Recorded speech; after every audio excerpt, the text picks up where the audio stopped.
పాత నిబంధనలో సమూయేలు దగ్గరికి కొంతమంది వచ్చి, భక్తుడు ప్రవక్త అయిన సమూయేలు దగ్గరికి వచ్చి కొంతమంది, అయ్యా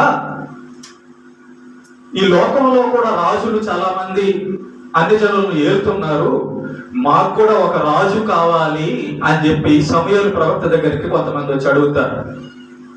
మొదటి సమూయేలు 8వ అధ్యాయము 1-22 మనం చూస్తే ఆ విషయం ఉంటది. తర్వాత చదవండి. ఆ ప్రవక్త అయిన సమూయేలు చాలా బాధపడి దేవుడి దగ్గరికి వెళ్ళి అడుగుతాడు, అయ్యా నువ్వు కదా రాజువి, నువ్వు కదా ప్రభువి, నీ పరిపాలన నీ అధికారం కింద ఉండకుండా ఈ మనుషులు చూడు ఒక మనిషిని కోరుకుంటున్నారు అని చెప్పి దేవుడికి ప్రవక్త ప్రార్థన చేస్తాడు, మొరపెడతాడు. అప్పుడు దేవుడు ఏమంటాడు తెలుసా? సమూయేలు, వాళ్ళు నన్ను వద్దనుకున్నారయ్యా, దేవుడినైనా తండ్రినైనా సృష్టికర్తనైనా పరిశుద్ధుడనైనా నీతిమంతుడైనా నన్ను వద్దనుకున్నారు, ఒక మనిషిని కోరుకున్నారు. ఆ మనిషి రాజుగా వాళ్ళు కోరుకుంటున్నారు. ఆ రాజు ఏం చేస్తాడు?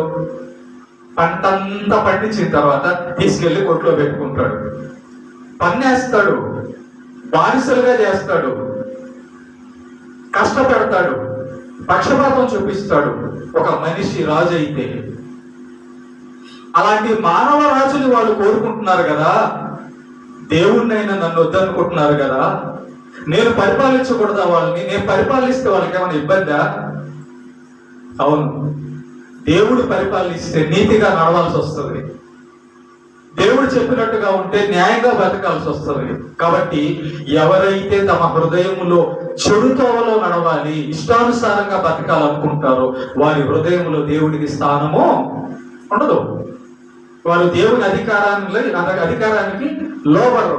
కాబట్టి అప్పుడు దేవుడు ఏం చేస్తాడంటే, సరే నేను వద్దు కదా మీకు, నేను వద్దు కదా, ఒక మనిషినే ఎన్నుకోండి పోండి అని సౌలుని వాళ్ళకి రాజుగా ఇస్తాడు.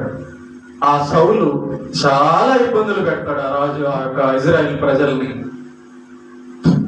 మీరు చూడండి, భూమి మీద మనం ఎన్నుకున్నటువంటి ప్రధానమంత్రులు ముఖ్యమంత్రుల్లో ఎవరండి మన డబ్బు నొక్కేంది?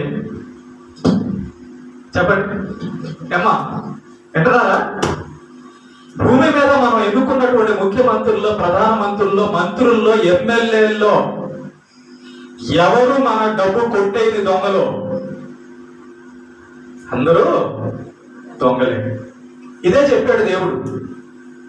మీరు మనుషుల్ని పరిపాలకులుగా ఎన్నుకుంటే వాళ్ళు మిమ్మల్ని తినేస్తారా బాబు, వాళ్ళు మిమ్మల్ని చంపుతారు, వాళ్ళు మిమ్మల్ని అన్యాయం చేస్తారని చెప్పి దేవుడు చెబితే, మాకు మనిషే రాజు కావాలి, మాకు మనిషే రాజు కావాలని చెప్పి ఎన్నుకున్నదే ఈ పరిపాలనలో. మీరు అనుకుంటున్నారేమో ఎలా వచ్చాడంటే, మనుషులు ఎన్నుకోగానే ఈ అన్యాయస్తులు వచ్చారు. ఆదాము కాలం నుంచి దేవుడే పరిపాలకుడుగా ఉండుంటే ఎంత బాగుండేది. ఆయనకి చేత కాదా? ఆయన నడిపించలేడా? ఆయనకి శక్తి లేదా?